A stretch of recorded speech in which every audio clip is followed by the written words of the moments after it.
Federalist number 11. Alexander Hamilton has two topics in mind. One, commerce, trade amongst the different states. And number two, Navy, war, international disputes, and why a Navy might be needed to go and make sure that America is safe. He's writing to the Independent Journal and, of course, the people of the state of New York. He says, the importance of the Union in a commercial light is one of those points about which there is least room to entertain a difference of opinion. Can't even disagree about this. And which has, in fact, commanded the most general assent of men who have any acquaintance at all with the subject. This applies as well to our intercourse with foreign countries as well as with each other. Both here at home and abroad, we're going to talk about the commercial aspects of life, trading and doing business with one another.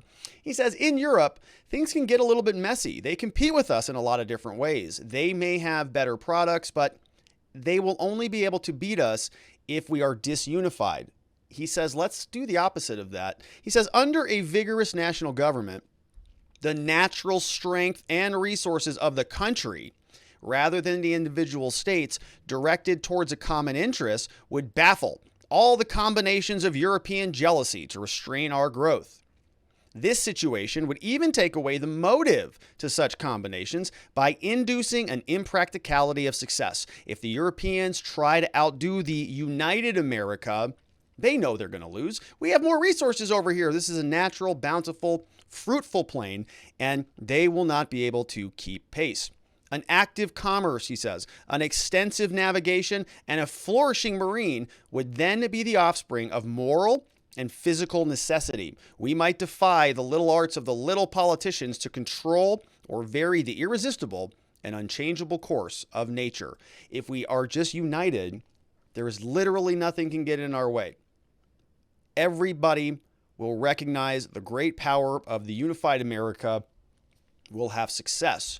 But beyond just commerce, just doing business in times of peace, there may be problems. And a unified nation is going to have a navy. To this great national object, a navy, union will contribute in various ways. Every institution will grow and flourish in proportion to the quantity and extent of the means concentrated towards its formation and support. The stronger the navy, the stronger the nation. The better security that the country has, the better commerce and trade and livelihoods all of the individual states can have. He says a navy of the United States, as it would embrace the resources of all, is an object far less remote than a navy of a single state or partial confederacy. A unified navy is going to be stronger than a navy created by the parts of the states. He says that which would only embrace the resources of a single part. They would only be able to use their own resources. It happens indeed that different portions of Confederated America possess each some peculiar advantage for this essential establishment. All the different parts of America can be very useful to this Navy. The more southern states, for example, they furnish in greater abundance certain kinds of naval stores, like tar and pitch and turpentine. Their wood for the construction of ships is also more solid and it lasts longer.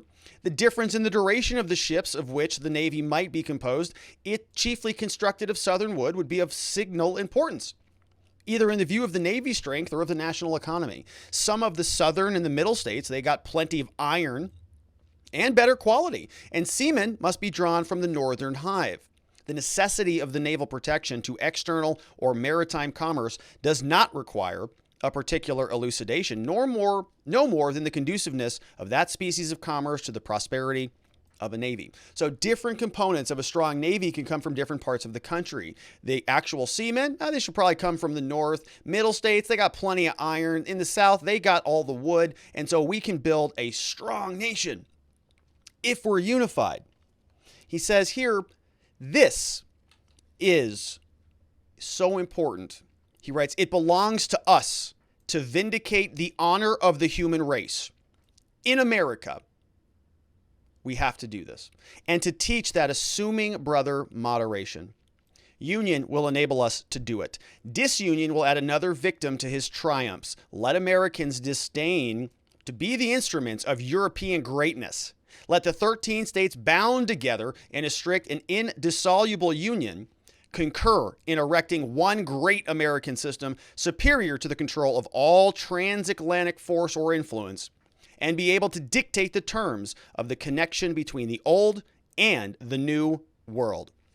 Publius, written by Alexander Hamilton in Federalist number 11, saying, stronger navy will lead to a stronger nation. And it's not just about standard commerce in between us amongst the states. Heck, we may even get along pretty well with one another. But those ghastly Europeans are going to be trying to encroach on our commerce, our territory, our livelihood. And so we need a strong navy to make sure that they can push them back. We have all of the resources from all the different parts of this great continent, but if they're separated and individualized, what good are they? They're stronger together. That's Federalist number 11, Alexander Hamilton. Let me know what you think about it down in the comment below. I'll see you on the next one.